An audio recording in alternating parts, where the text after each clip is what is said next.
இலக்கு இணைய இதழில் பிரசுரிக்கப்படும் ஆசிரியர் தலையங்கம் அதனுடைய விளக்கத்தை உயிரோடை தமிழ் உறவுகளுக்கு எடுத்து வரும் நிகழ்ச்சியாக இலக்கின் சிந்தனை அமைகின்றது. இந்த நிகழ்ச்சியில் எங்களோடு தமிழறிஞர் மூத்த ஆய்வாளர் ஃபட்டிமார் மாஸ்டர் அவர்களும் பொறியியல் ஆய்வாளர் அருஸ் அவர்களும் இணைந்து உறவுகளுக்கு விளக்கத்தை தரும் நிகழ்ச்சியாக இலக்கின் சிந்தனை அமைகின்றது. இங்கே கலையத்தில் எங்களோடு மாஸ்டர் இணைந்திருக்கிறார். வணக்கம் மாஸ்டர் அவர்களே. வணக்கம் தனஞானி. வணக்கம் அருஸ். வணக்கம் அரசு அவர்களே. வணக்கம் தனஞானி. வணக்கம் மாஸ்டர். வணக்கம். இருவருக்கும் வணக்கத்தை தெரிவித்துக் கொண்டு இன்றைய இலக்கின் சிந்தனையில் இன்றைய ஆசிரியர் தலையங்கம் ஈழத்தமிழர் இறைமைக்கு எதிரான சிங்கள இறைமையின் எழுச்சி. மாஸ்டர், உங்களுடைய கருத்தை முதலில் கூறுங்கள். இந்த ஆசிரியர் தலையங்கம் மிக முக்கியமான ஒரு செய்தியை சொல்கின்றது. அதாவது ஸ்ரீலங்காவினுடைய 10வது நாடாளுமன்ற ஆட்சி 21/11/2024 தேசிய மக்கள் சக்தியினர் எந்த சட்டவாக்கத்தையும் செய்யக்கூடியதாக நாடாளுமன்றத்தில் 3/2 பெரும்பான்மை பலத்துடன் ஆரம்பமாக இருக்கின்றது. இதுதான் ஏற்பட்டிருக்கின்ற ஒரே ஒரு மாற்றம். இந்த மாற்றத்தை தெளிவாக சொன்னால், எந்த ஜேவிபி 1969 முதல் 2024 வரை 55 ஆண்டுகள் ஈழத்தமிழர் இறைமை ஒடுக்கத்துக்கும் தேசிய ஒடுக்கத்தை நீக்கத்துக்கும் ஈழத்தமிழர் அழிப்புக்கும் ஆட்சியில் இருந்த சிங்கள அரசாங்கங்களுக்கு பக்கத்துணையாக இருந்ததோ, அந்த ஜேவிபி இன்று சிங்கள தேசிய மக்கள் சக்தியாக நேரடியாக தனது ஆட்சியை தொடங்குகின்றது. இதுதான் மிக முக்கியமான விடயம். நேற்று ஒரு கட்சி நிலையில் இருந்த அந்த சிங்கள தேசிய மக்களுடைய எழுச்சி என்பது இன்று ஆட்சி நிலைக்கு மாறுகின்றது. இந்த விடயத்தை நாங்கள் ஒரு சிங்கள பௌத்த பேரினவாதத்தினுடைய இன்னொரு பரிணாமமாகத்தான் பார்க்க வேண்டியிருக்கின்றது. ஏனென்றால் அடிப்படையிலே உண்மையான ஒரு மாற்றம் ஏற்படுவதாக இருந்தால் அடிப்படை காரணிகளில் மாற்றம் ஏற்பட வேண்டும். அதன் குறிப்பாக இலங்கையினுடைய அரசியல் பிரச்சனையாக இருந்தாலும் சரி, பொருளாதார பிரச்சனையாக இருந்தாலும் சரி, அதனுடைய அடிப்படை காரணமாக இருப்பது இலங்கையினுடைய தேச மக்களாக இருக்கின்ற ஈழத்தமிழர்களுக்கு இலங்கை தீவினுடைய வளர்ச்சியில் பங்களிப்பு மறக்கப்படுவது. அதாவது இரு நாடுகள் ஒரு தீவாக இருக்கின்றது.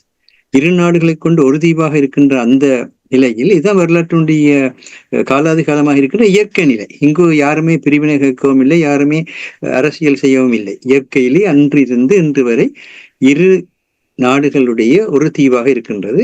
அது இரு நாடுகள் ஏன் சொல்கின்றோம் என்றால், அங்கிருந்த அந்த ஈழத்தமிழர்களுடைய யாழ்ப்பாண வன்னி அரசு கிளை பிரித்தானியா தான் அந்த இறைமையை போர்த்துகீசரிடமிருந்து டச்சுக்காரரிடம் சென்று கடைசியாக தன் வசம் வைத்திருந்தது. அவர்கள் அந்த இறைமையை மீளவும் அந்த வடிவத்திலேயே அளிக்காமல் போர்த்துகீசரோ உள்ளாந்தரோ ஒரு கட்டத்திலும் அங்கிருந்த அந்த இயற்கையான அந்த அரசியல் தன்மையை மாற்றவில்லை. ஆனால் இவர்கள் தங்களுடைய பிரித்தாளும் தந்திரத்தை மையமாக வைத்து தங்களுடைய சொந்த நிலத்தையும் தங்களுடைய இராணுவ நிலத்தையும் முன்னெடுத்து இலங்கையர் என்ற ஒரு செயற்கையான ஒரு தேசியத்தையும் 1833 கோல்பர்க் கெமரோன் சீர்திருத்தத்தின் மூலம் ஒற்றை ஆட்சிக்குள் இலங்கை அரசாங்கம் என்கின்ற ஒரு அரசாங்கத்தையும் உருவாக்கினார். ஆனால் அவர்களால் அவருடைய 1833 1948 வரையான அந்த நீண்ட காலத்தில் இதை நடைமுறையில் ஒன்றாக்க முடியவில்லை. தமிழர்கள் தமிழர்களாகத்தான் இருந்தார்கள், சிங்களவர்கள் சிங்களவர்களாகத்தான் இருந்தார்கள், முஸ்லிம்கள் முஸ்லிம்களாகத்தான் இருந்தார்கள், மலைய மக்களாகத்தான் பின்னர் வளர்ச்சி பெற்றார்கள். இவைகளெல்லாம் பார்க்கின்ற பொழுது இந்த இலங்கையர் என்ற அந்த சொல்லு பிரித்தானியாவால் உருவாக்கப்பட்ட உண்டு. அதனைத்தான் இன்று அனுரகுமார திசுநாயக்க முன்னிறுத்தி இன்று வந்து அவர் வந்து இலங்கையருக்கான சமத்துவம் என்று ஒன்றை பற்றி பேசுகின்றார். அந்த இலங்கையருக்கான சமத்துவம் என்கின்ற பொழுது 1931ஆம் ஆண்டு உருவாக்கப்பட்ட டொனமூர் அரசமைப்பின் மூலம் உருவாக்கப்பட்ட பெரும்பான்மை இனம் சிறுபான்மை இனம் என்ற அந்த வடிவத்துக்குள் தாங்கள் பெரும்பான்மையாக இருப்பதை சிங்கள நாடு, சிங்கள இனம், பின்னர் 56 இருந்து பௌத்த நாடு என்றதையும் சேர்த்துக் கொண்டார்கள். அவர்களுக்கு இருக்கின்ற அந்த சிங்கள நாடு, சிங்கள இனம், பௌத்த நாடு என்ற அந்த கோட்பாடுகளின் அடிப்படையில் அது இலங்கை, அதற்குள் வாழ்கின்ற சமூகங்களாக ஈழத்தமிழர்கள் இருக்கின்றார்கள், முஸ்லிம்கள் இருக்கின்றார்கள், மலைய மக்கள் இருக்கின்றார்கள். அவர்களுக்கான அந்த சமத்துவத்தை, அதாவது குரங்கு அடிச்சு அப்பந்தித்திறன்னு சொல்வார்கள், அது மாதிரியாக 2009ஆம் ஆண்டில் ஈழத்தமிழர்களுடைய நடைமுறை அரசை இன்று ஜேவிபியிலே பிரபலியமாக இருக்கின்ற பலரும் சேர்ந்துதான் அந்த நேரத்திலே அதை இல்லாது செய்தார்கள். ஈழத்தமிழுடைய இறைமையை ஒடுக்கினார்கள். இறைமையை ஒடுக்கிவிட்டு அவர்களுடைய தேசியத்தை அளிக்கின்ற அந்த தன்மைக்குள்ளும் சென்று இன்று தேசியத்தை அளிக்கின்ற ஒரு நிலையில்தான் இன்று இலங்கையர் என்று சொல்லி வருகின்றது. அதாவது ஈழத்தமிழர் தாயகம், தேசியம், தன்னாட்சி என்று பேசுகின்ற அந்த அடிப்படையான இந்த தத்துவங்கள் இருக்கின்ற தேசியம் நீக்கப்பட வேண்டும். இலங்கையர்னு சொன்னால் அந்த இலங்கையருக்கான அந்த நாட்டுக்குள் இவர்கள் சமூகம் என்ற முறையில் பயன்பெறலாம். இன்று நாங்கள் புலம்பெயர்ந்து வாழ்கின்ற நாடுகளில் தமிழ் கம்யூனிட்டி என்ற நிலையில் தான் இருக்கின்றோம். ஏனென்றால் எங்களுக்கு இங்கே இறைமை இல்லை என்பது எல்லாருக்கும் தெரியும். ஆனால் அங்கு இறைமை உள்ளவர்கள், இன்றும் இருப்பவர்கள், தமிழர்கள் இலங்கையை விட்டு என்றுமே வெளியே செல்லவில்லை. ஆட்சிகள் மாறி இருக்கின்றன, எல்லைகள் மாறி இருக்கின்றன, துன்பப்பட்டிருக்கின்றார்கள். ஆனால் மக்கள் வாழ்ந்து கொண்டு இருக்கின்றார்கள். மக்களுடைய இதை தமிழ் அரசியல்வாதிகள் சொல்லாமல் விட்டனுடைய விளைவுதான் இன்று இந்த மோசமான தேர்தல் முடிவை சந்தித்து நிற்கின்றார்கள். இன்று ஒரு சிங்கள பிரதிநிதித்துவம் வந்து வடக்கில் ஏற்படுகின்றது என்று சொன்னால் எந்த யாழ்ப்பாண அரசு இருந்து அதைத்தான் பார்க்கின்றார்கள். மட்டக்களப்பை பற்றி கூட ஒரு பெருசாக பேசுகின்றார்கள் இல்லை. ஏனென்று சொன்னால் யாழ்ப்பாண அரசுடன் இணைந்ததாக மற்ற அரசுகள் எல்லாம் இருந்தால் யாழ்ப்பாண அரசு என்பது எல்லாவற்றையும் உள்ளடக்கியாக இருந்தது. ஆனால் அதனுடைய கலாச்சார தலைநகரமாக யாழ்ப்பாணம் இருந்தது. ஆகவே யாழ்ப்பாணத்துக்குள் நாங்கள் வந்து இன்று 80,000க்கு மேற்பட்ட வாக்களை பெற்றுவிட்டோம் என்று சொல்கின்ற பொழுது அது உலகத்துக்கு அவர்கள் என்ன சொல்கின்றார்கள் என்றால், இப்பொழுது தமிழர்கள் எங்களுடன் இணைந்து வாழ்வதற்கான அந்த இணக்கப்பாடு அரசியல் என்று சொல்லி சம்பந்தன், சுமந்திரன் போன்ற பெரியோர்கள் எல்லாம் செய்த அந்த குப்பக்கூத்தினுடைய பின்னணியில் இன்று வந்து அவர்கள் வந்து இந்த 80,000க்கு மேற்பட்ட வாக்களை பெற்றிருக்கின்றோம். வன்னியில் கூட நாங்கள் தான், வன்னியில் தான் போராட்ட களம், அங்கு கூட நாங்கள் தான் வந்து 45,000க்கு மேற்பட்ட வாக்களை பெற்றிருக்கின்றோம். ஆகவே நேற்றுடன் அது முடிந்து விட்டது. இன்று வந்து இலங்கையராக இவர்கள் வாழ்கின்றார்கள் என்கின்ற ஒரு மாய தோற்றத்தை வெளிப்படுத்துவதற்கு இந்த தமிழ் அரசியல்வாதிகள் எல்லோரும் மக்களுடைய இறைமையை பேசாமல் விட்டார்கள். அதைத்தான் சொல்கின்றோம். யாராக இருந்தாலும் நீங்கள் ஏன் இந்த மண் எங்களின் சொந்த மண் என்று சொல்கின்றீர்கள்? இல்லை, இருநாடாக அது இருந்தது என்கின்ற அந்த வரலாற்று உண்மையை ஏன் மறுக்கின்றீர்கள்? இருநாடு ஒரு தீவு என்கின்ற அந்த உண்மையை ஏன் பல சொற்களால் பல கோஷங்கள் எல்லாம் மாற்றுகின்றீர்கள்? அவ்விதமாக மாற்றுகின்ற பொழுது வரலாற்றை நாங்களே திரிவாதம் செய்கின்றோம். அவ்விதமாக திரிவிசவாதம் செய்து மக்கள் பொறுக்காத விளைவுதான் இந்த தேர்தல் முடிவு. இங்கு யாரையுமே நாங்கள் கூட செல்லவில்லை. எல்லோருமே சேர்ந்து அந்த வேலையை செய்தீர்கள். எல்லோருமே சேர்ந்து இன அழிப்பை எவ்விதமாக ஐக்கிய நாள் சபையிலே வந்து நீங்கள் இன அழிப்பு என்று சொல்லாமல் விட்டீர்களோ, இன்று இவர்கள் என்ன சொல்கின்றார்கள்? மிக தெளிவாக சொல்கின்றார்கள். இங்கு நாங்கள் வந்து இலங்கையர் என்கின்ற எங்களுடைய இந்த கோட்பாட்டை தமிழ் மக்களை அங்கீகரித்து விட்டார்கள். ஆகவே நாங்கள் வந்து எதிர்வரும் ஐக்கிய நாள் சபையுடைய மனித உரிமைகள் ஆணைக்குழுடைய அமர்வின் பொழுது அங்கு சென்று எல்லாத்தையும் மூடிவிடுங்கள், அதெல்லாம் முடிந்த கதை. இப்பொழுது அவர்களை அங்கீகரித்துக் கொண்டிருக்கிற நேரத்தில் நீங்களே இதற்குள் வந்து எங்களுடைய இறைமைக்குள் தலையிடுறீர்கள், ஐக்கிய நாள் சபைக்கு இறைமைக்குள் தலையிடுற அதிகாரம் இல்லை என்றெல்லாம் பேசப்போவதாக இப்பொழுதே பல செய்திகள் வெளிவந்து கொண்டிருக்கின்றன. இந்த நிலையில் தான் நாங்கள் இன்று இங்கு பேசுகின்றோம். ஆகவேதான் நாங்கள் சொல்கின்றோம், இது சிங்கள பௌத்த பேரினவாதத்தினுடைய எழுச்சி. இந்த சிங்கள பௌத்த பேரினவாதத்தின் இந்த எழுச்சியை சில தமிழர்கள் தங்களுக்கான நிவாரணம், நீங்கள் நிவாரணம் பெறுவதற்கு நீங்கள் என்ன அந்த நாட்டினுடைய அடிமைகளா? அந்த நாட்டிலே உங்களுக்கு உரிமை இல்லையா? நிவாரணம் என்பது எல்லாத்தையும் இழந்து நிற்கின்ற ஒரு மனிதன் பெறுகின்ற ஒன்று.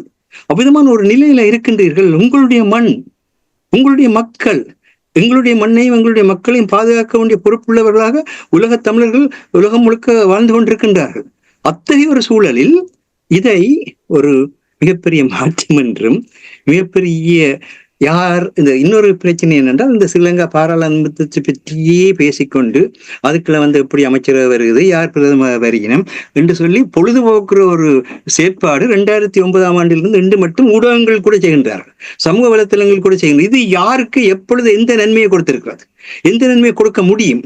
அவர்கள் இன்று தங்களுடைய ஆயுத பலத்தை பயன்படுத்தி இனங்காணக்கூடிய அச்சத்தை மக்களுக்கு ஏற்படுத்தி மக்களை நாட்டை விட்டு வெளியேற்றி அதன் காரணமாக எங்களுடைய சட்டவாக்க தன்மையை குறைத்து இன்றைக்கு எங்களுடைய பாராளுமன்ற பிரதிநிதித்துவம் கூட குறைந்திருக்கின்றது. அதுக்கு முதலே 1921ஆம் ஆண்டிலிருந்து அவர்கள் திட்டமிட்டு செய்த வேலை என்னன்னு சொன்னால், சட்டவாக்கத்தில் தமிழர்களுடைய பங்களிப்பை மறுத்து அதை எவ்விதமாக சட்டவாக்கத்தை தங்களுடைய கைக்குள் கொண்டு வருவதுதான் செய்தார்கள். தான் 1921 வந்த மனிங் சீர்திருத்தத்தின் பொழுது நடந்ததும் அதுதான். பின்னர் டொலமூர் சீரமைப்பு வந்த அரசியலமைப்பு மறுசீரமைப்பு வந்த பொழுதும் அங்கு பெரும்பான்மை மக்களுக்கெல்லாம் வாக்குரிமை அளித்து அந்த பெரும்பான்மை சிறுபான்மை அது எங்கே இருந்தது? இலங்கையில் வடக்கு கிழக்கில் தமிழர்களுடைய தாயகம் இருந்தது, யாழ்ப்பாண அரசு இருந்தது, அங்கால் கண்டி அரசு இருந்தது, கோட்டை அரசு இருந்தது. வரலாறு அப்படியே பதிந்து கொண்டிருக்கின்றது. எங்கே அந்த யாழ்ப்பாண அரசு? ஏன் அந்த யாழ்ப்பாண அரசு பற்றி நீங்க பேசாமல், பண்டாரநாயக்கா கூட 1926, 27 அங்கு வந்த பொழுதுமே தெளிவாக கூறினார், யாழ்ப்பாண இரட்ட சபாவை, கண்டி இரட்ட சபாவை, காலி இரட்ட சபாவைன்னு சொல்லி சிங்களத்திலேயே 3 தேச சபைகள் அமைத்து வாழ வேண்டும் என்று எஸ்டபிளியர் பண்டாரநாயக்கா கூறினார். LSSP கூறியது, கம்யூனிஸ்ட் கட்சி கூறியது, தமிழர்களுக்கு தன்னாட்சி உரிமை இருக்கின்ற கூறினீர்கள்.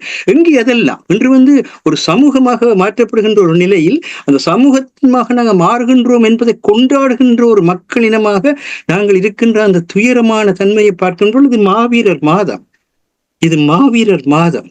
மண் குருதியில் நனைந்து அந்த குருதியால் தன்னுடைய விடுதலையை எழுதிய மாதம். உலகெங்கும் தமிழர்களுடைய பிரச்சனை என்றால் அது அந்த மண் மீட்பு போர் என்பது தெரியும். மண் மீட்பு பற்றி பேசாமல் மக்களுக்கான சலுகைகள், மக்கள் எங்கேயும் வாழக்கூடிய தன்மை கொண்டவர்கள்.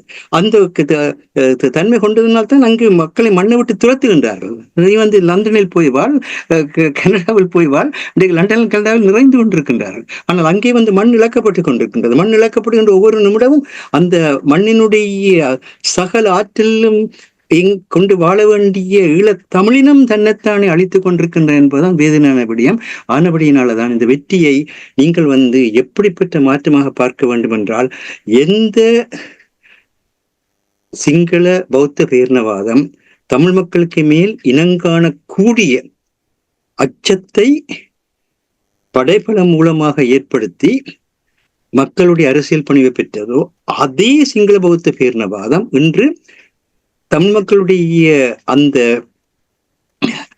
எதிர்த்து நிற்கின்ற ஆற்றல் இல்லாது போகின்றது என்கின்றதை காட்டுவதற்கு அவர்கள் எங்களுக்குள்ளேயே இணைந்து விட்டார்கள்.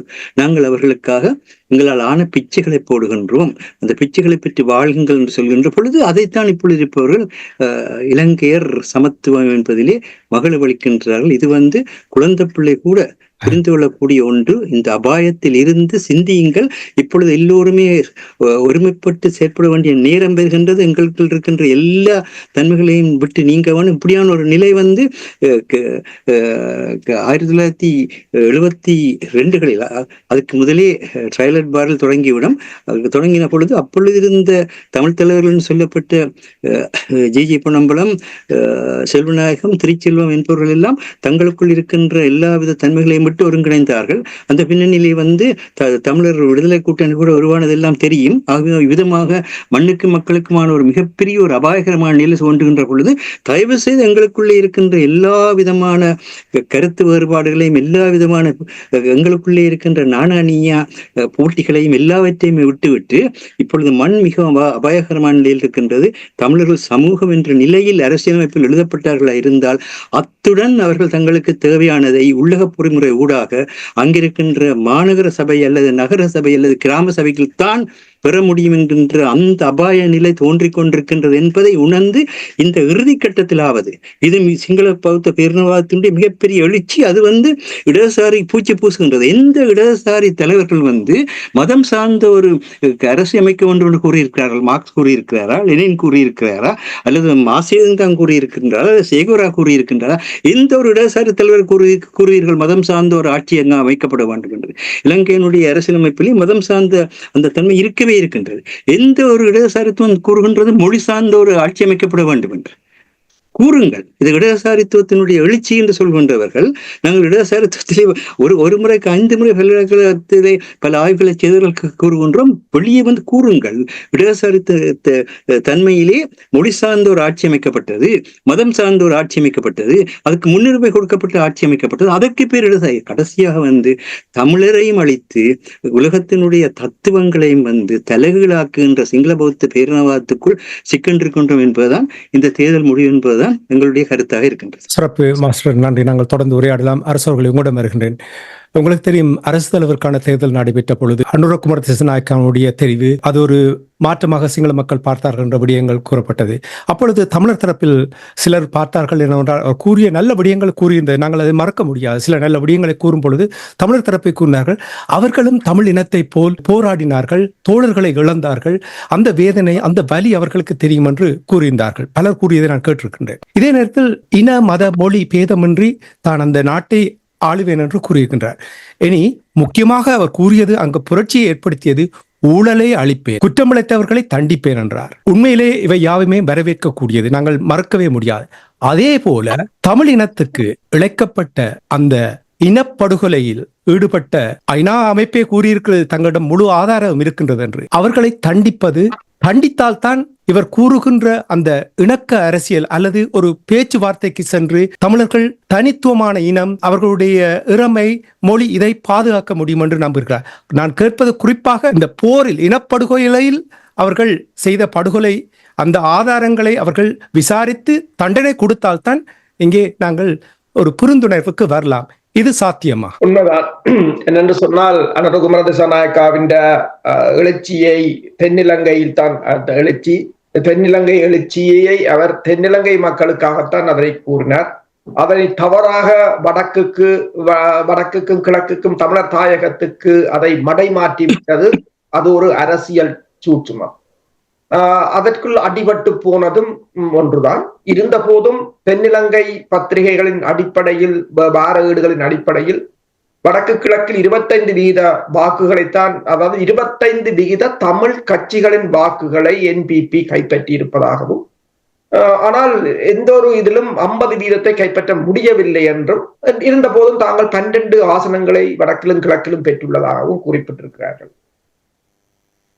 என்ன சொன்னால், இந்த ஊழல் என்பது இப்போ தற்போதைய காலத்தில், அதாவது பணத்தை உழைப்பவன் என்று ஏமாத்தி புடுங்குபவன் ஒரு லிமிட்டுடன் நிறுத்துவது இந்த காலத்தில் இல்லை.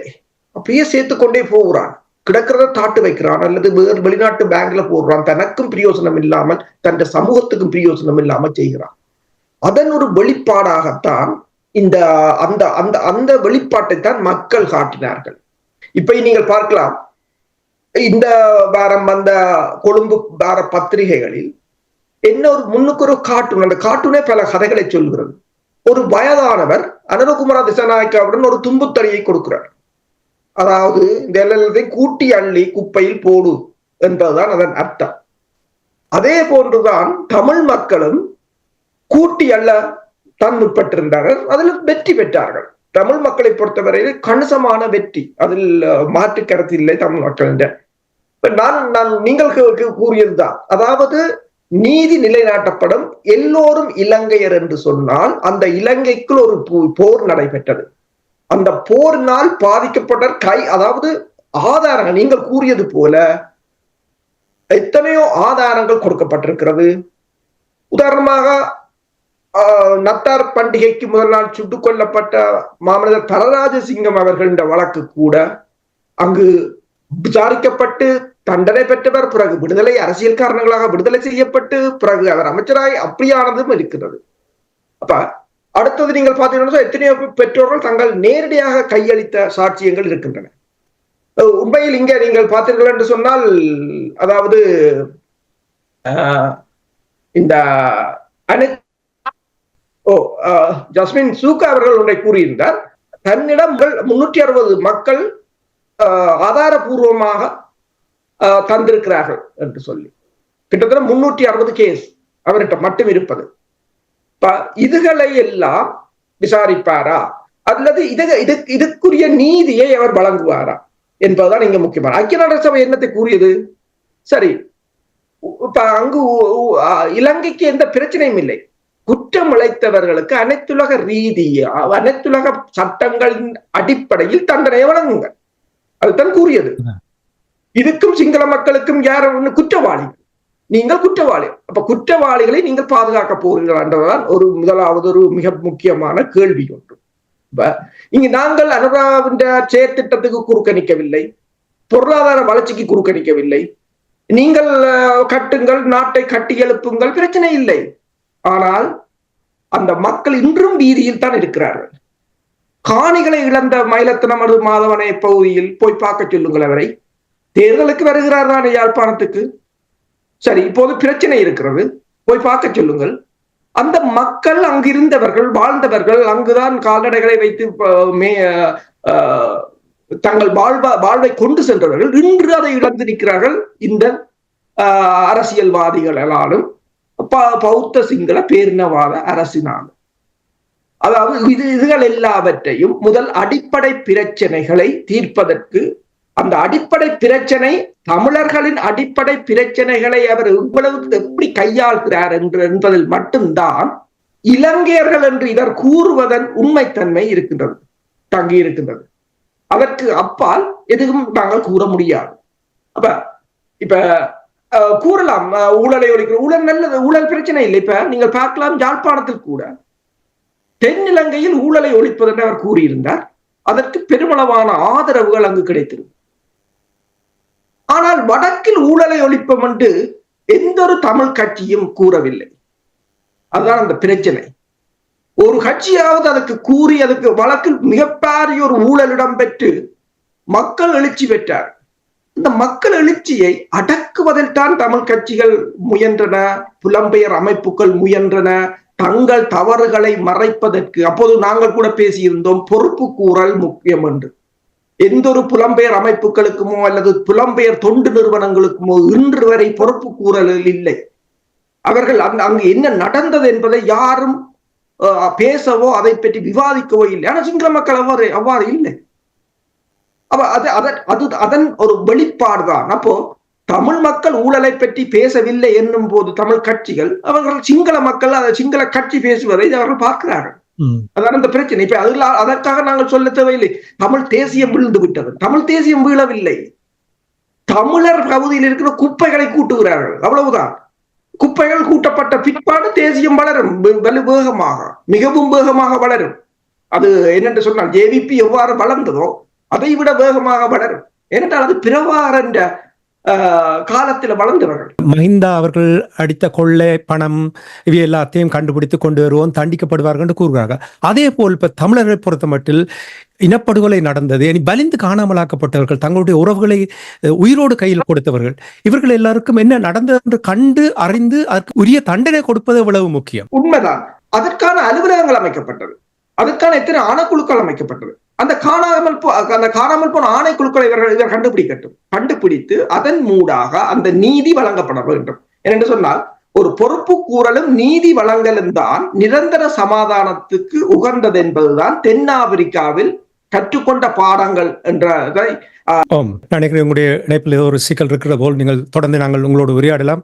மாஸ்டர், உங்களிடம் வருகின்றேன். நீங்கள் தொற்றிருந்தீர்கள், அதாவது ஐநா விடயம் தொடர்பாக தொற்றிருந்தீர்கள். சமீபத்தில் நான் தெற்கிலங்கையில் ஒரு சிலரோடு உரையாடும் பொழுது ஒரு விடயத்தை கேட்டேன். உங்களுக்கு தெரியும், அனுரகுமார திசாநாயக்கா அவனுடைய கட்சி வெறும் 80,000 வாக்குகள், தமிழர்களை பொறுத்த மட்டும் லட்சக்கணக்கான வாக்குகள் இருக்கின்றது, வெறும் 80,000 வாக்குகளை பெற்று இப்பொழுது ஒரு படம் ஒன்று வரைய பார்க்கிறார்கள். என்னவென்றால் தமிழ் மக்கள் தங்கள் பக்கம் வந்து விட்டார்கள்.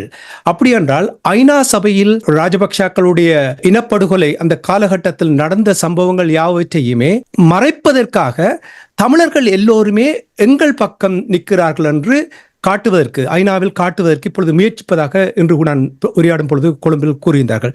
எனக்கு நல்ல ஞாபகம் இருக்கின்றது, 90களில் பிரித்தானியாவில் ஒரு கிரிக்கெட் விளையாட்டு போட்டி நடைபெற்றது. ஓல் ஐலண்ட், அதாவது ஸ்ரீலங்காவில் உள்ள எல்லா பாடசாலைகளுக்கும் இடையிலான போட்டி நடைபெற்றது. அப்பொழுது 2 பாடசாலைகள் வடமாகாணத்திலிருந்து பங்கு பெற்றியது. அந்த முதலாவது ஆண்டில் அந்த வடமாகாணத்திலிருந்து பங்கு பெற்றிய யாழ் மத்திய கல்லூரி வெற்றி பெற்றது. அடுத்த நாள் ஹெட்லைன்ஸ் பேப்பர்ல மைனாரிட்டி கிசஸ் மெஜாரிட்டி, இதை ஐநாவில் கொண்டு திசை திருப்ப பார்த்தார்கள். என்னவென்று சொன்னால், இலங்கை தீவில் தான் விடுதலை புலிகளுடைய பிரச்சனை இருக்கிறதே தவிர நாடு கடந்து வாழுகின்ற தமிழர்களுக்கும் சிங்களர்களுக்கும் இடையில் எந்த பிரச்சனையும் இல்லை என்று. அதையேத்தான் நான் இப்பொழுது பார்க்கிறேன். அதுக்கும் இதையும் ஒப்பிட்டு பார்க்கும் பொழுது வெறும் 80,000 மக்கள் வாக்களித்ததை இப்பொழுது ஒட்டுமொத்த தமிழினமும் தங்களோடு சேர்ந்து விட்டார்கள். எனவே ஐநாவில் கொண்டு வந்திருக்கின்ற தீர்மானங்கள், அந்த போர்க்குற்றங்களை நீங்கள் நிராகரிக்க வேண்டும் என்ற விதத்தில் இவர்கள் இப்பொழுது அதற்கான வேலை திட்டத்தை ஆரம்பித்து விட்டார்கள். இது எவ்வளவு ஆபத்தை ஏற்படுத்த போகின்றது. இப்ப நீங்கள் கூறினீர்கள், அரசு அவர்கள் கூறியது போல் நல்லிணக்கம் தொடர்பாக கூறும் பொழுது நிச்சயமாக அந்த தமிழர்கள் சரியான ஒரு அரசியல் தீர்வை கொடுக்கும் பொழுது அந்த நீங்கள் கூறிய அந்த தீவை நாங்கள் கட்டி எழுப்புவதற்கு எந்த காலத்திலும் தயங்க போவதில்லை. சரியான இப்ப சுவிட்சர்லாந்து போன்ற தீர்வு அல்ல அமெரிக்கா போன்ற தீர்வு நாங்கள் கடந்த நிகழ்ச்சியில் பேசியிருக்கின்றோம். இது எவ்வளவு முக்கியம் என்று நீங்கள் நம்புகிறீர்கள்? இது எவ்வளவு ஆபத்து என்று நீங்கள் நம்புகிறீர்கள் மாஸ்டர்? அதாவது எல்லாமே திட்டமிட்டபடி ஈழத்தமிழுடைய இறமையையும் ஈழத்தமிழுடைய தேசியத்தன்மையையும் ஒடுக்குகின்ற செயற்பாடாக எல்லா ஸ்ரீலங்கா அரசாங்கங்களாலும் 1921ஆம் ஆண்டு முதல் செய்யப்பட்டு வருகின்றது என்கின்றது உண்மையை மனதில் இருத்த ஒன்றுக்காகத்தான் இந்த ஆசிரியர் சங்கத்தை எழுதினோம். நீங்கள் கேட்பது பொழுது இன்றிருக்கிற பிரச்சனை உலகெங்கும் இதே ஜேவிபியும் பாராளுமன்றத்தில் சந்திரிகா பண்டாரநாயக்க காலத்தில் மந்திரி சபையில் கூட பதவி வகித்த நிலையில்தான் இந்த உலகம் திகைத்து நிற்கின்ற 21ஆம் நூற்றாண்டின் மிக கொடுமையான மிலேச்சத்தனமான ஹிட்லரிசத்தை விட கேவலமான ஹிட்லரிசத்தில் இன்னொரு நாட்டிலிருந்து குடியேறியவன் என்கின்ற ஒரு பின்னணியிலே அதை செய்தார்கள் என்று சொல்வார்கள். ஆனால் மிக தவறான உண்டு. ஆனால் அப்படி செய்தார்கள் சொல்வார்கள். ஆனால் இது சொந்த மண்ணிலே இருக்கிறவனையே என்றுமே மண்ணை விட்டு அசையாமல் இருக்கிறவனையே இனெழுப்பி செய்வது வரலாறு.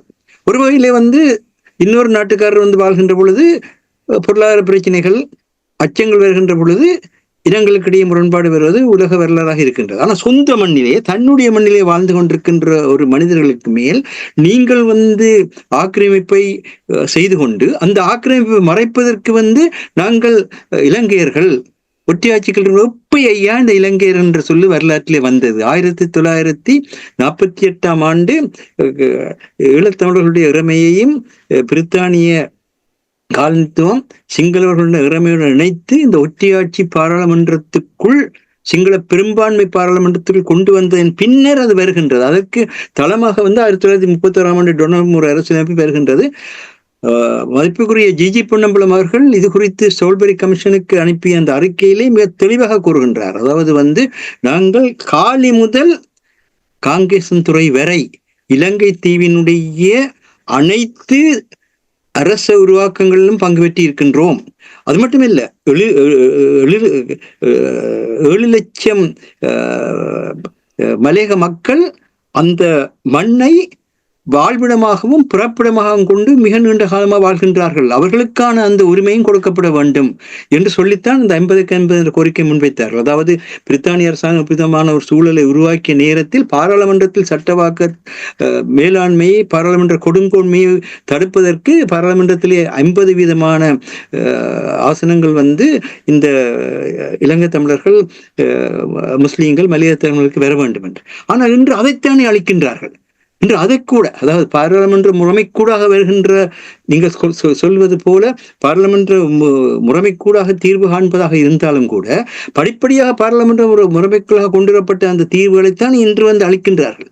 சட்டவாக்கத்தை தன்னுடைய கையில் எடுப்பதற்காகத்தான் இந்த மாதிரியாக அங்கேயும் உங்களுக்கு உரிமை இருக்கு இங்கேயும் உரிமை இருக்கு என்று சொல்லி கடைசியாக அதில் முடிவென்ன அந்த மண்ணிலே சட்டவாக்கத்தை செய்கின்ற அந்த உரிமை ஈழத்தமிழர்களுக்கு இல்லாமல் போகின்றது.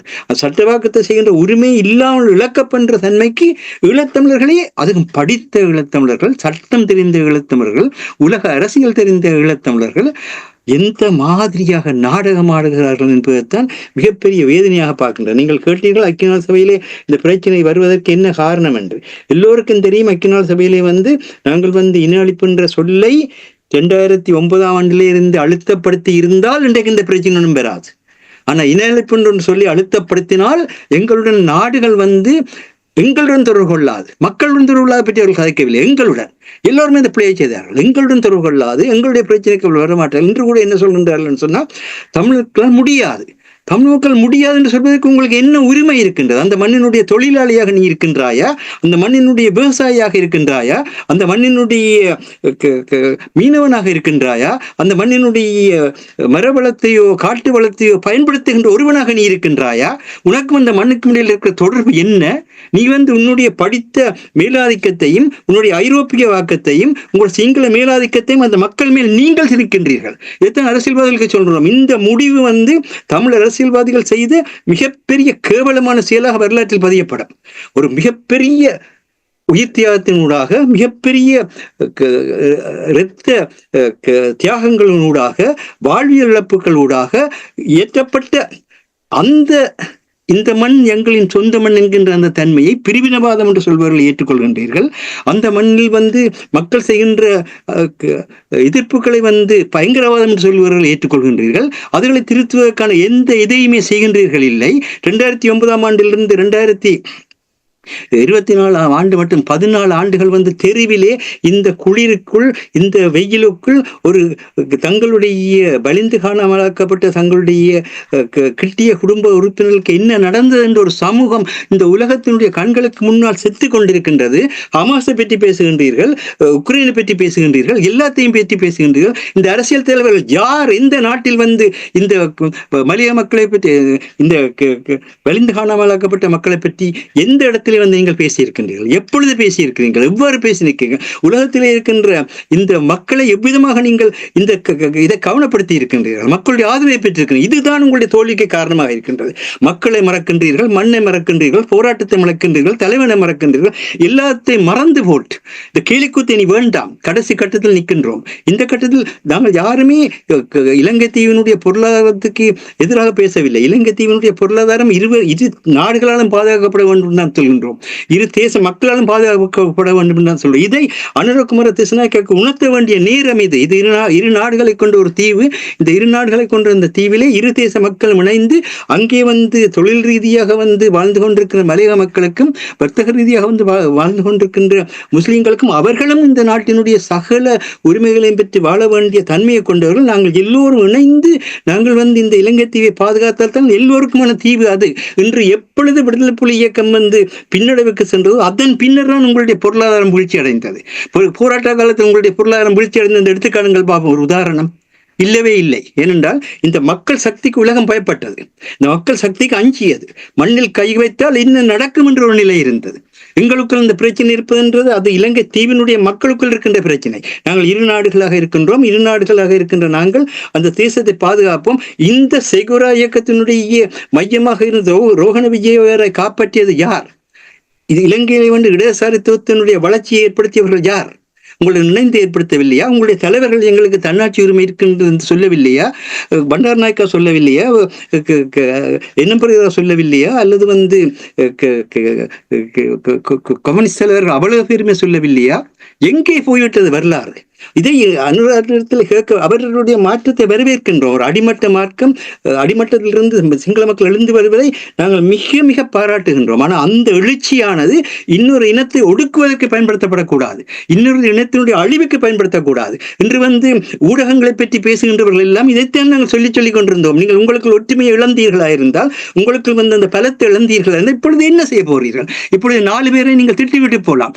நாட்டை உங்களால் காப்பாற்ற முடியாத நிலையில் இருக்கின்றீர்கள். இன்றைக்கு அடுத்த கட்டம் வந்து இதற்கு அடுத்த கட்டத்திலே அரசியலமைப்பிலே வந்து சமூகம் என்ற சொல்லு வந்தது என்று சொன்னால், அத்துடன் சிங்கள பௌத்த பேரினவாதம் 1921ஆம் ஆண்டிலே தொடங்கிய அந்த சிங்கள பௌத்த பேரினவாத எழுச்சி முற்றுப்புள்ளி பெற்று அதற்குள் தமிழர்கள் உள்வாங்கப்படுவார்கள். இன்னொரு விஷயத்தை முன்னத்தை பேச வேண்டியிருக்கிறேன் என்றால், தமிழரசு கட்சியினுடைய வளர்ச்சி என்று பேசப்படுகிறது. இதை அழுவதா அல்லது சிரிப்பதா அல்லது சிரித்து கொண்டு அழுவதான்னு தெரியுதில்லை. ஏனென்று சொன்னால் 2020 1,12,967 இருந்த தமிழரசு கட்சியினுடைய வாக்கு 2024 63,327 அரைவாசியாக வீழ்ச்சி அடைந்திருக்கு. முழு அரைவாசியாக வீழ்ச்சி அடைந்திருக்கிறது. அதே நேரத்திலே தமிழ் தேசியத்தினுடைய மற்றொரு முக்கிய கட்சியாக விளங்கிக் கொண்டிருக்கின்ற அகில இலங்கை தமிழ் காங்கிரசினுடைய வாக்கு வீதம் 80வது ஆண்டை கொண்டாடி கொண்டிருக்கின்ற நேரத்தில் எந்த தமிழ் காங்கிரஸ் 50-50 காலியிலிருந்து காங்கேசன் துறை வரை இறமை இருக்குன்னு சொல்லி போராடியதோ கேட்டதோ அந்த அந்த காங்கிரசினுடைய வாக்கு வீதம் 2020 55,303 இருந்தது. இன்றைக்கு 27,986 வீழ்ச்சி அடைந்திருக்கின்றது. அதே நேரத்திலே பொது வேட்பாளரை கொண்டு வருகின்றோம், நாங்கள் ஒன்றிணைந்து நாங்கள் ஒரு பொது கட்டமைப்பை உருவாக்குகின்றோம் என்றெல்லாம் பேசிக்கொண்டு வந்த சங்கு சின்னத்தினுடைய நிலையும் எப்படி போயிருக்கிறேன்னு சொன்னால் 22,513 வாக்களை பெற்றிருக்கிறது. சங்கு சின்னத்துக்கு அந்த சங்கு சின்னத்தை அபகரித்து சென்றவர்கள் ஏற்படுத்தி இருக்கிற மிகப்பெரிய அவமானகரமான செயலாக இது அமைகின்றது. அதே மாதிரியாக தமிழ் மக்கள் கூட்டணி எடுத்தாலும் கூட 2020 35,927 வாக்களை பெற்ற அவர்கள் இன்றைக்கு 13,295 வாக்களை பெற்றிருக்கிறார்கள். யோசிச்சு பாருங்கள் அரசியல் தலைவர்களே, உங்களுடைய நிலைமை என்ன?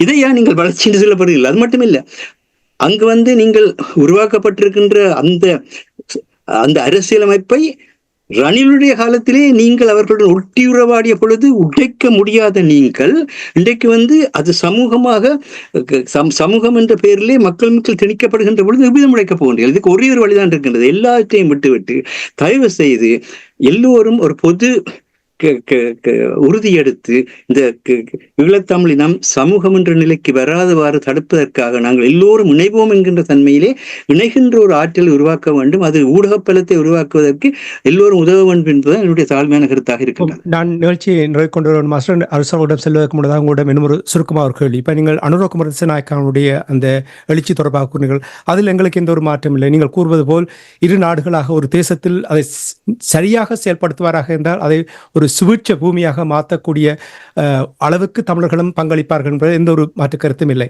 ஆனால் இப்ப பாருங்கள், இந்த வாக்கை பொறுத்த மட்டில் உங்களுக்கு தெரியும், ஒட்டுக்குழுக்களாக இருந்த பிள்ளையான், கருணா, டக்ளஸ் போன்றவர்களுடைய வாக்குகள் யாவுமே இப்பொழுது மக்கள் தங்களுடைய எதிர்ப்பை வெளிப்படுத்துவதற்காக அனுரகுமார திசாநாயக்காவுக்காக வாக்களித்திருக்கிறார். தமிழ் வளமையாக நீங்கள் கூறிய தமிழரசு கட்சி, அகில இலங்கை காங்கிரஸ், சங்கு போன்ற அந்த கட்சிகளுக்கு வாக்களிக்காமல் மாறாக எதிர்ப்பை வெளிப்படுத்துவதற்கான ஒரு வாக்கு மாற்றமாகத்தான் இது பார்க்கப்படுகின்ற என்று கூறு. இதுல எவ்வளவு உண்மை இருக்கிறது? அதாவது மக்கள் சார்பாக செயற்படுபவர்கள் மக்களை ஒருங்கிணைத்து ஒரு தேசமாக கொண்டு எழுத வேண்டும். இதைத்தான் தேச தலைவர்கள் செய்தார்கள். அதனால் தான் அவர் தேசிய தலைவர் என்ற அந்த மிகப்பெரிய உன்னதமான பெயரை கூட பெற்றார். என்றால் மக்களை ஒருங்குபடுத்தி மக்களுடைய தலைமையாக மாறினார்கள். ஆனால் நீங்கள் செய்த தன்மை என்னென்று சொன்னால், உங்கள் கட்சிகளுடைய தலைமைகளாக நீங்கள் திகழ்ந்தீர்களே தவிர மக்களை ஒருங்கிணைக்கின்ற அந்த தன்மை, அதுவும் பாவப்பட்ட மக்களாக, துன்பப்பட்ட மக்களாக, மிக மிக மிக தேவைகளுடன் நின்ற மக்களை நீங்கள் இணைக்க பழசை பற்றி விட்டு விடுவோம், அது போகட்டும். இன்றைக்கு இன்னொரு பரிணாமம் ஏற்பட்டிருக்கிறது. அந்த பரிணாமம் சிங்கள பௌத்த பேரினவாதத்தினுடைய எழுச்சியாக, அது இடதுசாரி பூச்சியுடன் அதுவும் உலக நாடுகளை எல்லாம் மயக்குகின்ற இந்த இந்து மாக்கடலை தமிழர்கள் சொந்தமாக வைத்திருக்கின்றார்கள் என்பதற்கு அப்பால் தாங்களே சொந்தமாக வைத்திருக்கின்றார்கள் என்ற அந்த பின்னணியிலே செயற்பட்டு கொண்டிருக்கின்ற அந்த சிங்கள சமூகத்தினுடைய அந்த மயக்க நிலைக்குள்ளே உலகம் இருக்கின்ற நேரத்தில் வந்திருக்கின்றது. மிக மிக ஆபத்தான விலை. இந்த நிலையிலே இருந்து யாராவது இன்று மக்களுக்காக ஒருங்கிணைந்து நின்று எவ்விதமாக தந்தை செல்வன் அவர்கள், ஜிஜி பொன்னம்பலம் அவர்கள், திருச்செல்வம் அவர்கள் ஒரு கட்டத்திலே ஒருங்கிணைந்து நின்றார்களோ, எவ்விதமாக தேசிய தலைவர் அவர்கள் முழு மக்களுடைய சின்னமாக, முழு மக்களுடைய எழுச்சியாக மாறி நின்றாரோ, அப்படி மீளவும் ஒரு மக்களுடைய எழுச்சியை உருவாக்க வேண்டிய பொறுப்புள்ளவர்களாக ஒவ்வொருவரும் இருக்கின்றீர்கள். அதற்கான தன்மை உள்ளதாக ஊடகத்தை மாற்றுங்கள். அந்த முறையிலே நீங்கள் மக்களை இணைப்பதற்கும் மக்களுடைய பொருளாதாரத்தை பலப்படுத்துவதற்கும் நீங்கள் சொல்லுங்கள். இலங்கை தீவினுடைய பொருளாதார வளர்ச்சிக்கு அனுரகுமார திசாநாயக்காவுடைய அரசாங்கம் எடுக்கின்ற அத்தனை நடவடிக்கைகளும் அந்த இலங்கை தீவினுக்கான நன்மையை அளிக்கட்டும். அந்த இலங்கை தீவில் தான் நாங்களும் வாழ்கின்றோம். ஆனால் அந்த நன்மை என்பது எங்களுடைய மக்களை ஒடுக்குவதற்கான தன்மை கொண்டதாக மாறக்கூடாது என்பதுதான் இன்றைய இந்த ஆசிரியர் இலங்கத்தினுடைய நோக்கமாக இருக்கின்றது. இதை அனுரகுமார் அவர்களுக்கும் சொல்கின்றோம். தயவு செய்து அந்த நாடு மேலும் சின்ன பின்னப்படாமல் இருப்பதற்கு உங்களுக்கு சந்தர்ப்பம் கிடைத்திருக்கிறது. உங்களுக்கு 3-2 பெரும்பான்மை கிடைத்திருக்கிற. தயவு செய்து மக்களுடன் பேசுங்கள், மக்களை அழையுங்கள், மக்கள் மூலமாக செயற்படுங்கள். அப்பொழுது நீங்கள் மக்களிடத்தில் போகின்ற பொழுதுதான் இந்த அரசியல்வாதிகளும் மக்களுக்கு பின்னால் ஓடி வருகிறார்கள் என்ற உண்மையை சொல்வதற்காகத்தான் சொல்கின்றோம். ஆகவே இந்த இடத்துல நினைக்கிறேன் அரசு இந்த போரியல் கலையினுடைய ஒரு இன்னொரு தன்மை என்னென்று சொன்னால் சட்டவாக்க அதிகாரத்தை எடுப்பது. போரியல் கலையினுடைய அடிப்படையை சட்டவாக்கத்தை தன்னுக்குள் எடுப்பது. ஆகவே இது ஒரு வகையில் இன்னொரு போர் தான். இந்த போரில் இவர்கள் வெற்றி அடைந்திருக்கின்றார். அதை பற்றி அரசு அவர்கள் தான் அதை கூறி நிறைவு செய்யணும்னு நினைக்கின்றேன். இது இன்னொரு போரை தொடங்கி அந்த போரிலே வந்து ரணில் விக்ரமசிங்க அவர்கள் மிக கெட்டித்தனமாக அந்த போரை கொண்டு சென்று இப்பொழுது அந்த காலத்திலே இருந்த தங்களுக்கெல்லாம் உலகளவிலே இந்த உலக ஊடகங்களுக்கு கூடாக ஐக்கிய நாடு சபை மனித உரிமை அமைப்பு கூடாக ஏற்பட்டிருக்கின்ற அந்த சூழ்நிலையில் தப்புவதற்கு ஒரு புதிய ஒருவரை கொண்டு வந்து அவர்களே சேர்ந்தா நிறுத்தி இருக்கிறார்கள். அந்த பின்னணியை நாங்கள் உணர்வோமாக இருந்தால் எங்களுடைய இது ஒரு போரியல் கலையினுடைய இன்னொரு வடிவம் என்பதை என்று நான் கருதுகின்றேன். அதை பற்றி அரசுடைய கருத்தையே நீங்கள் கேட்டுக்கொள்ளுங்கள். நிச்சயமாக அஞ்சல் போட்டியை அவர் சரியாக கையாண்டிருக்கிறார்கள் போல் தெரிகின்றது என்பதை நாங்கள் மறந்துவிடக்கூடாது. நன்றி மாஸ்டர். நாங்கள் நிகழ்ச்சி என்று கொண்டு வருவோம். அரசவர்களே, கடந்த கால சம்பவங்களை திருப்பி நீங்கள் பேசிக்கொண்டு அனுரகுமார் திசாநாயக்கனுடைய இந்த மாற்றம் தெற்கிழங்கில் தான் அந்த மாற்றம் உண்மையாக எல்லோரும் அதை கூறுகிறார்கள். தமிழர்களுடைய பிரச்சனையை உணர்ந்து கொள்ளுகிறார் என்றதை கூறுகிறார்கள். ஆனால் நாங்கள் கடந்த கால பிரச்சனைகளை பேசி கொண்டிருப்பதால் நாங்கள் எவ்வாறு ஒரு பேச்சுவார்த்தையில் ஈடுபடலாம், தொடர்ச்சியாக ஒரு குரோதத்தை வளர்த்துக் கொண்டிருப்பதாகத்தான் பார்க்கப்படும் என்று சிலர் கூறுகின்றார்கள். நான் அதை கேட்டிருந்தேன். என்னுடைய கேள்வி என்னவென்றால், பொறுப்பு கூறுவது எவ்வளவு முக்கியம், தமிழ் மக்களுடைய அந்த தனித்துவத்தை அடையாளம் கண்டு அதற்கேற்றவாறு ஒரு அரசியல் தீர்வு கொண்டு வருவது எவ்வளவு முக்கியம், அல்லது வெறும் இணக்க அரசியலில் இப்ப சில எங்களுடைய தமிழ் உறவுகள் கூறுவது போல் திருப்பி இதில் பேசிக் கொண்டிருப்பதில் என்னத்தை காண போறீர்கள், ஒரு இணக்க அரசியலுக்கு போங்கள் என்று கூறுவது உண்மைதான். இணக்க அரசியல் என்பது வந்து இயலாது என்ற ஒரு நிலையில் தான் அகிம்சை போர் ஆரம்பித்து ஆயுத போர் ஆரம்பித்து பிறகு நாங்கள் இப்போது அனைத்துலக மட்டத்தில் சென்று நிற்கின்றோம். அது உலகம் அறிந்தது.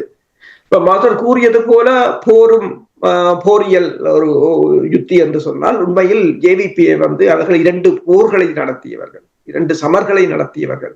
அப்ப அந்த சமரின் ஊடாக எவ்வாறு ஒரு கருத்துருவாக்கத்தை உருவாக்கலாம் அல்லது எவ்வாறு ஒன்றை அளிக்கலாம் என்பது அவர்களுக்கு கலை நன்கு தெரிந்த ஒரு கலையாகத்தான் இருக்கும். நீங்கள் பார்க்கலாம், இதில் சூட்சுமமாகத்தான் வெற்றி பெற்றார்கள். முதலாவது ஒரு அரும்பொட்டில், அதாவது 50% எடுக்காமல் வெற்றி பெற்று அதனை கொண்டு அடுத்த தடவை எதிரி மூச்சு விட முதல் அடுத்த அடியாக நாடாளுமன்றத்தை ஒரு அலையாக உருவாக்கி விட்டார்கள். ஆனால் மக்களும் அதற்கு அள்ளுப்பட்டு விட்டார்கள். ஆனால் இனித்தான் இருக்கிறது பிரச்சனை. அப்ப இனி ஏனென்றால் இந்த இவர்களை பொறுத்தவரையில் அந்த அந்த கொடுத்த வாக்குறுதிகளை கூட நிறைவேற்ற வேண்டும். அதுதான் மிக மிக முக்கியமான. நீங்கள் கூறியது போல விட்டு விடலாம் என்று சொன்னால் கொலை செய்த எல்லாரையும் நீங்கள் விட்டு விடலாம்.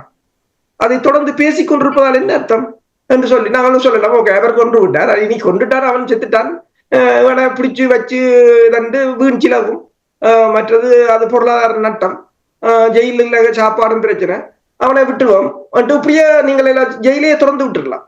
குற்றவாளிகள் நாட்டில் இருக்கிறார்கள் என்று சொன்னால் ஜெயில் என்னத்துக்கு? பிறகு ஜெயில வச்சு நடத்துறீங்களா? அது வீண் செலவு. உங்களோட பொருளாதார நெருக்கடியில நாடு அல்லாடுது. நீங்கள் குற்றவாளிகளை வெளியில தெரிய விட்டுட்டு இருக்கிறீர்கள் என்று சொன்னால் அப்ப ஜெயில இருக்கிறவன் யார்? அப்ப என்ன பிரச்சனை? சதாம் ஹுசேனை தூக்குல ஓட்டீங்க, சரி. யூகோஸ்லாவியா பிரசிடென்ட் மிலோசெவிக்கை தூக்குல போட்டு கொண்டீர்கள் ஜெயிலுக்கு வச்சு. ஏன் கடாவியை சுட்டு கொண்டீர்கள்? அப்ப எல்லா உங்களுக்கு ஒரு நீதி, எங்களுக்கு ஒரு நீதி என்று இல்லை. இப்போது ஜேவிப்புடன் போய் நிற்பவர்கள் நீங்க நில்லுங்கள், பிரச்சனை இல்லை. நீங்கள் நிவாரணத்துக்கு நிற்கிறீர்களோ நில்லுங்க. ஆனால் அங்கு இடம்பெற்ற இனப்படுகொலைக்கும் அங்கு இடம்பெற்ற மனித உரிமை மீறல்களுக்கும் அனைத்துலக சட்டத்தின் அடிப்படையில் தீர்வை நீங்கள் முன்வைப்பதிலிருந்து நீங்கள் தப்ப முடியாது. ஆனால் இது எப்போது சாத்தியமாகும்? இப்ப பாருங்கள், அன்று ஒருவரை கலைக்கும் போது சொன்னார், இப்ப இதிலிருந்து அகற்றப்பட்ட ஒட்டுக்குழுக்களில் பிள்ளையான் மீது வழக்கு இருக்கின்றது. பரராசிங்கம் அவர்களை படுகொலை செய்த வழக்கு. அவர் மீண்டும் கைது செய்யப்படலாம், உள்ளுக்கு போகலாம். டாக்டர்ஸ் மீது எந்த வழக்கும் இல்லை. ஏனென்று கேட்டால் அவர் எவ்வளவோ மனித உரிமைகள் மீறல்களை செய்திருக்கிறார், ஆனால் யாரும் போடவில்லை. இப்ப நீங்கள் கேட்டதுக்கு பதில் என்னென்று சொன்னால், அனுரகுமார தீர்வு வழங்குகிறாரோ இல்லையோ என்றதை எங்களில் தான் தங்கி இருக்கிறார். நீங்கள் எத்தனை பேர் வழக்கு போட்டீர்கள்? அங்க அரிசி வாங்கி கொடுத்தீர்கள், பருப்பு வாங்கி கொடுத்தீர்கள், மைதானம் கட்டினீர்கள், மைதானத்துக்கு தண்ணி அடிக்கவும் காசு அனுப்பி கொண்டிருக்கிறீர்கள். சரி, இந்த வழக்குக்காக நீங்கள் நிதி சேகரித்தது நான் அங்கே அதை பார்த்திருக்கிறேனே.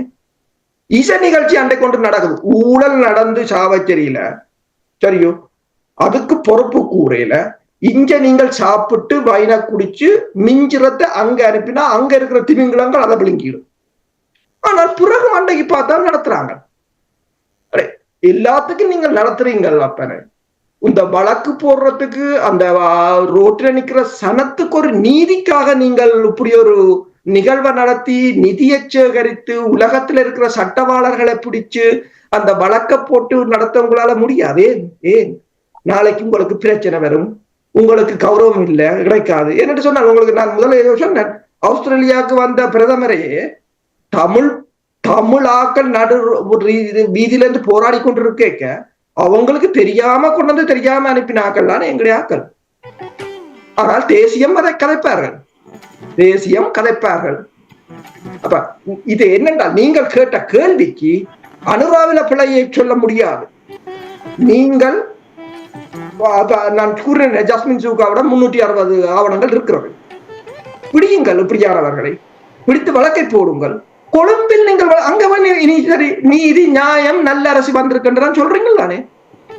இலங்கையில் இடம்பெற்ற பிரச்சனைகளுக்கு நீங்கள் கொழும்பிலேயே வழக்கை போடுங்கள், அல்லது தாயகத்தில் வழக்கை போடுங்கள், அனைத்துலக மட்டத்தில் வழக்கை போடுங்கள், நடத்துங்கள். அதன் மூடாகத்தான் நாங்கள் இதை அடுத்த கட்டத்துக்கு நாங்கள் நகர்த்த முடியும். நாங்கள் தான் பணியாற்ற வேண்டுமே தவிர அனுரா செய்வார் என்று நாங்கள் ஒதுங்கி இருக்க முடியாது. இந்த இடத்துல ஒரு முக்கியமான கருத்துக்கமா சொல்ல விரும்புறேன். என்னன்னு சொன்னா 21ஆம் தேதி கூட இருக்கின்ற ஸ்ரீலங்காவினுடைய பாராளுமன்றத்தினுடைய கொள்கை விளக்க உரையில் முக்கியமாக இடம்பெற போவது என்னவென்று சொன்னால், எங்களுடைய பகுதிகளில் தொழிற்சாலைகளை பெருக்கி, விவசாயத்தை பெருக்கி, எங்களுடைய பகுதிகளில் கடல் தொழிலை பெருக்கி நாங்கள் தமிழர்களுக்கு நன்மை செய்கின்றோம் என்கின்ற ஒரு கருத்தை முன்வைக்க போகின்றார். அதன் வழியாக வேலைவாய்ப்பை உருவாக்குகின்றோம், அதன் வழியாக வளர்ச்சிகள் உருவாக்கும் என்ற கருத்தை முன்வைக்க போகின்றார்கள். ஏனென்றால் இப்பொழுது பொருளாதார பிரச்சனையில் உலக நாடுகள் அங்கு பொருளாதார வளர்ச்சி ஏற்படும் என்ற நம்பிக்கையை ஏற்படுத்த வேண்டிய நிலை இருக்கின்றது. ஆனால் நாங்கள் சொல்வது என்னவென்றால், பொருளாதார பிரச்சனையில் இருந்து இலங்கை விடுபட வேண்டும் என்பதில் யாருக்குமே எந்த சந்தேகமும் இல்லை. இந்த பொருளாதார பிரச்சனை காலத்தில் கூட பல தமிழர்கள் அங்கு முதலீடு செய்து இலங்கைக்காக உதவி இருக்கிறார்களோ எல்லோருக்கும் தெரியும். அது வேறு விடயம். ஏனென்றால் அது இந்த தீவு இரு மக்களும் வாழ்வதற்கான தீவு என்பதில் எந்த விதமான ஒரு இரண்டாம் கட்ட பேச்சுக்கும் இடமில்லை. ஆனால் எது முக்கியம் என்று சொன்னால், நீங்கள் அரசியலில் இருக்கின்ற ஊழல் தன்மை எடுக்காமல், அரசியலில் இருக்கின்ற பொய்மையை எடுக்காமல், பொருளாதாரத்தில் இருக்கின்ற ஊழலையோ பொருளாதாரத்தில் இருக்கின்ற பொய்மையோ எடுக்க மாட்டீர்கள். அது நீங்கள் இலங்கை தீவுக்கு செய்கின்ற ஒரு மிகப்பெரிய சிக்கல் நிலையாக மட்டுமில்லாமல், எந்த மார்க்சிசத்தை, எந்த இடதுசாரித்துவத்தை நீங்கள் அடிமட்ட மக்களுடைய விடுதலை கோட்பாடாக கருதுகிறீர்களோ அந்த கோட்பாட்டுக்கு நீங்கள் செய்கின்ற ஒரு மிகப்பெரிய ஒரு அவமானமாகவும், நாளைய வரலாற்றில் இந்த மேற்குலகம் மார்க்சிச பின்னணியிலான சிந்தனைகளை அளிப்பதற்கு நீங்களும் உங்கள் செயலால் உறுதி செய்கின்றீர்கள் என்பதையும் நாங்கள் உங்களுக்கு கூற விரும்புகின்றோம். ஏனென்று சொன்னால், தமிழர்களே நாங்களே அந்த மண்ணிலே மார்க்சிசத்தை உருவாக்கியவர்கள், இடதுசாரித்துவத்தை உருவாக்கியவர்கள். எங்களுடைய பின்னணியில் தான் சிங்கள மக்கள் இணைந்தார்கள் என்பது வரலாற்றினுடைய தன்மை. அதை திரும்பி பாருங்கள். நீங்கள் பொருளாதாரத்தை வளவுங்கள், அது வேறு விடயம். ஆனால் அந்த பொருளாதாரம் சிறப்புறதாக இருந்தால், அரிஸ் கூறியது போல அனுரா என்ன செய்ய வேண்டும் என்பதை எங்களுடைய மக்கள் எடுத்து கூறி அரசியலை சீர்திருத்தங்கள் என்று சொல்கின்றோம். அரசியலை சீர்திருத்தாமல் நீங்கள் ஒரு ஒரு வெள்ளையடித்த கல்லறைகளாக உள்ளுக்குள் இருப்பது கல்லறையாக இருக்கின்ற பொழுது மேல் கோபுரம் கட்டாதீர்கள் என்பதுதான் நாங்கள் கூறுகின்ற கருத்தாக இருக்கின்றது. அந்த சிந்தனையோடு இன்றைய இலக்கின் சிந்தனை நிகழ்ச்சியை நிறைவு கொண்டு வருவோம். நிகழ்ச்சியில் பங்கெடுத்த தமிழறிஞர் மூத்த ஆய்வாளர் ஃபட்டிமார் மாஸ்டர் அவர்களுக்கும் பொறியியல் ஆய்வாளர் அரசவர்களுக்கும் நன்றியை கூறிக்கொண்டு தனாஞானி இந்த நிகழ்ச்சியை நிறைவு கொண்டு வருகின்றேன். நன்றி, வணக்கம் மாஸ்டர். நன்றி, வணக்கம் அரசவர்களே. நன்றி.